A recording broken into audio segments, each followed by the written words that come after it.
বাবা Kaiser, Kaiser, একটু বসো, আমি চা বানিয়ে নিয়ে আসি। ঢাকায় থাকো? স্কুলের সার্টিফিকেট পাওয়া পর্যন্ত মফস্বলে বড় হয়েছি। ওর তো আব্বা মা মারা গেলেন, পরে ঢাকা চলে আসছি। আত্মীয় স্বজন? আমার বাবার যা কিছু ছিল সবকিছু দখল করে ওনারা ভালো আছেন। আমি প্রশ্নের কাছে যেটা শুনলাম, তুমি জব করতে চাও না, বিজনেস করতে চাও না, কিছুই করবে না। বাবা অ্যাজ আ রাইটার কিন্তু অনেক পপুলার, মানুষজন বলে একদিনও হুমায়ুন আহমেদের মতো বড় হবে। একদিন? এখন তো না। ওর তো কোনো ক্যারিয়ার গোলই নেই। ও যে প্রফেশনটা বিলং করে এটা তো কোনো ফিউচার নেই, একটা বুলশিট প্রফেশন। সরি আঙ্কেল, কি বললেন? আমি বলেছি বুলশিট প্রফেশন। আপনার কাছে মনে হচ্ছে যে রাইটিং প্রফেশন বুলশিট। ভালো কোন প্রফেশন মনে হয় আপনার কাছে?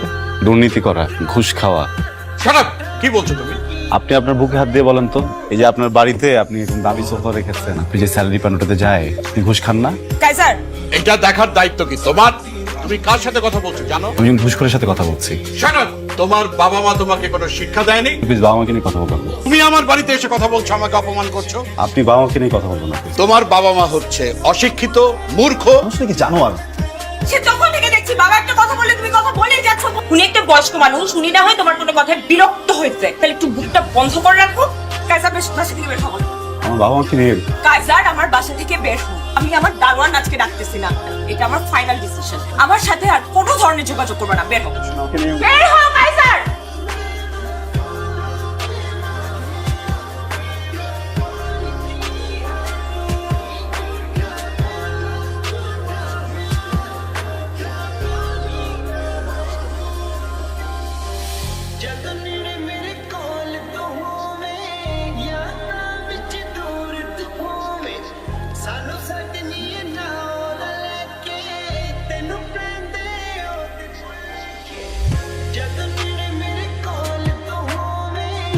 এই যে দেখো আমার দিকে। শোনো, আমি বেরোচ্ছি। কেন ব্রেকফাস্ট করবে না? অফিসে কি একটা ঝামেলা লাগছে, এক্ষুনি গিয়ে আমার ম্যানেজারের সাথে বসতে হবে। আমি নাস্তা অফিসে করে নেবো না। হ্যাঁ, বাবা চলে গেছে, বাবা আসবে আবার। তোমার আমি কতবার সাবধান করছি, কথা শোনো না। কোম্পানির পলিসির বাইরে গিয়ে দিনের পর দিন অনিয়ম করছো, ঘুষ খাইছো। মনে করছো কিচ্ছু হবে না, কেউ জানবে না। নতুন সিওর ব্যাপারে আমি তোমার বলিনি, এখন তদন্ত হবে। চাকরির আশা করো না, কিভাবে জেলে যেতে না হয় সেরকম কথা। আপনি না শুধু শুধু ভয় পেয়েছেন। সব লেটার ফেটার কিচ্ছু না স্যার। এই তদন্ত কমিটি বসাইছে তো সিইও স্যারের টাকা খাওয়ার ধান্দা। 2-3টা বান্ডেল দিয়ে দিলে সব কিছু ঠান্ডা হয়ে যাবে স্যার। ট্রাই করে দেখো যদি কিছু করতে পারো।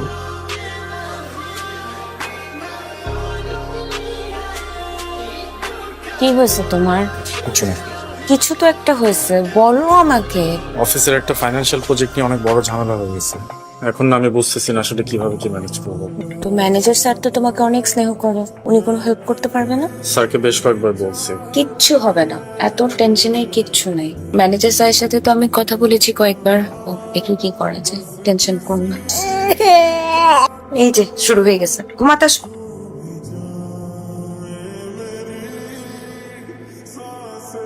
আমি আসলে আপনার সাথে একটা জরুরি বিষয়ে কথা বলতে এসেছিলাম। আমি বোধহয় বুঝতে পারছি আপনি আসলে কোন বিষয়টাকে মিন করছেন। আপনার আসলে অনেক আপসেট হয়ে পড়েছে। আপনি তো ওর গার্জিয়ান ছিলেন, ওকে ভালো কোনটা মন্দ কোনটা আগের সিইও থাকলে আমি খুব সহজেই ব্যাপারটাকে ম্যানেজ করতে পারতাম। এখন যিনি আছেন খুব স্ট্রিক্ট। আপনি একটা কাজ করেন না, আপনি তার সাথে দেখা করে সরাসরি কথা বলেন। প্রয়োজন হলে আপনাদের যে সন্তান আছে ওই ব্যাপারটা ওনাকে বুঝিয়ে বলেন। এছাড়া তো ভাবি এখন আর কিছু সম্ভব না করা। আসলে ফাইনান্সিয়াল প্রবলেম বলতে কি বলতেছো? তুমি কি ঘুষ খাও? এই যুগে ঘুষ কে না খায়? তোমার বাবাকে দেখো, তোমার বাবা কি এত বড় বাড়ি, লাক্সারি গাড়ি বেতনের টাকা দিয়ে পড়ছে? ঘুষের টাকা দিয়ে পড়ছে। তুমি প্লিজ সিও স্যারের সাথে একটু কথা বলো গিয়ে। তুমি একটু প্লিজ কথা বলো। খাও।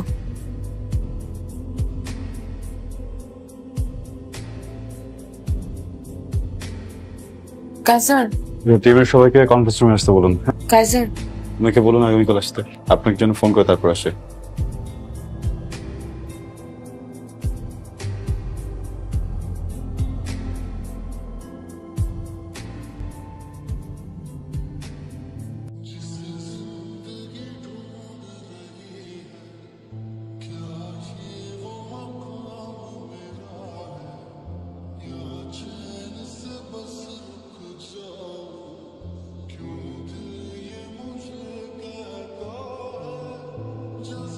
আপু আপনি কালকে আসেন। হ্যাঁ,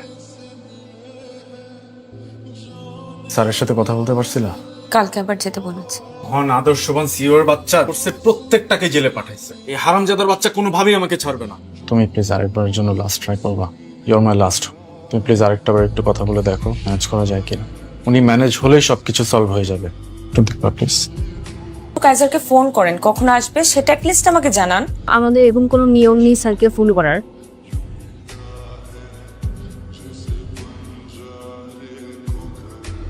আমার সাথে কথা বলার জন্য কি 5টা মিনিট সময় নেই তোমার হাতে? আপনি আপনি এখানে ম্যাডাম প্লিজ। বলুন। আমার হাজবেন্ডের নাম আবরার ফাহিম।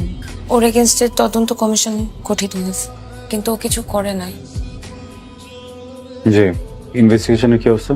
বিশেষভাবে খেয়াল রাখবেন অপরাধী যেন সর্বোচ্চ শাস্তি হয়। আপনি আসতে পারেন।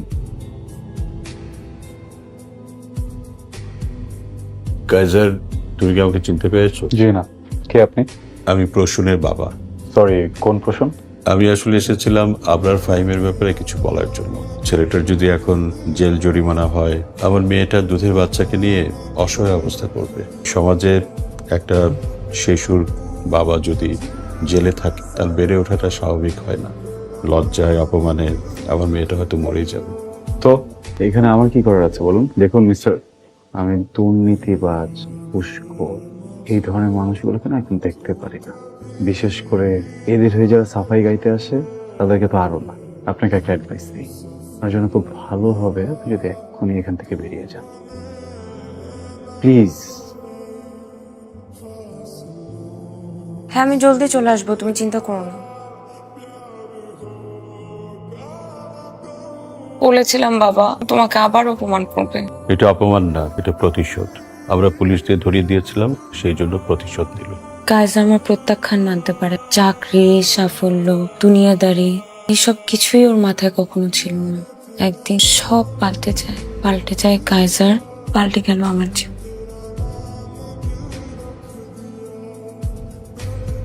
কাইজার, তুমি কি চাও আমার থেকে? আমার জীবনটা কি তুমি তছনছ করে দিতে চাও? তুমি কি আমাকে রাস্তায় ফেলে দিতে চাও? তুমি আমাকে পথে বসাতে চাও? তুমি কি চাও আমি আমার বাচ্চাটাকে নিয়ে রাস্তায় রাস্তায় ঘুরে বেড়াই? কি করলে তোমার একটু শান্তি হবে বলো? তোমার অনেক রাগ না আমার উপরে? তোমার সাথে পার্সোনাল সময় কাটালে তুমি খুশি হবা? আমাকে তখন শান্তি দিবা?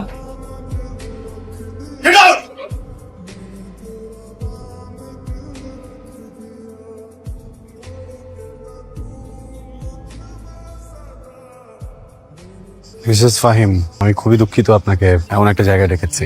আসলে যে বিষয়ে আপনার সাথে কথা বলবো আপনার জন্য খুব সম্মানজনক না, তাই অফিসের সবার সামনে বলতে চাইনি। আপনি বেশ কয়েকবার অফিসে এসেছেন আমার সাথে কথা বলার জন্য, কিন্তু আমি আপনাকে সময় দেইনি। আপনি নিশ্চয়ই ভেবে নিয়েছেন এর পিছনে ব্যক্তিগত কোনো কারণ আছে। আমি বা আমার কোম্পানি আমরা প্রফেশনাল, কথা বলতে চাচ্ছিলাম। এখানে আপনার হাজবেন্ডের করা সব ফ্রডের ডিটেলস আছে। সচেতন মানুষ হিসেবে পুরোটা দেখে আমাদের বলবেন একই সাথে আমাদের কি করা উচিত। তোমার যেটা ভালো মনে হয় তুমি করো, আমার তোমাকে বলার কিছু নেই। মিসেস ফাহিম, আমরা অবিবেচক নই। আপনার পরিবারের বিষয়টা আমরা ভেবেছি, আপনার সন্তানের বিষয়েও ভেবেছি। অ্যাপয়েন্টমেন্ট লেটার আপনি চাইলে কাল থেকে জয়েন করতে পারেন। Thank you. ওয়েলকাম। কাইজার, আমাকে কি একবার নাম ধরে ডাকবেন?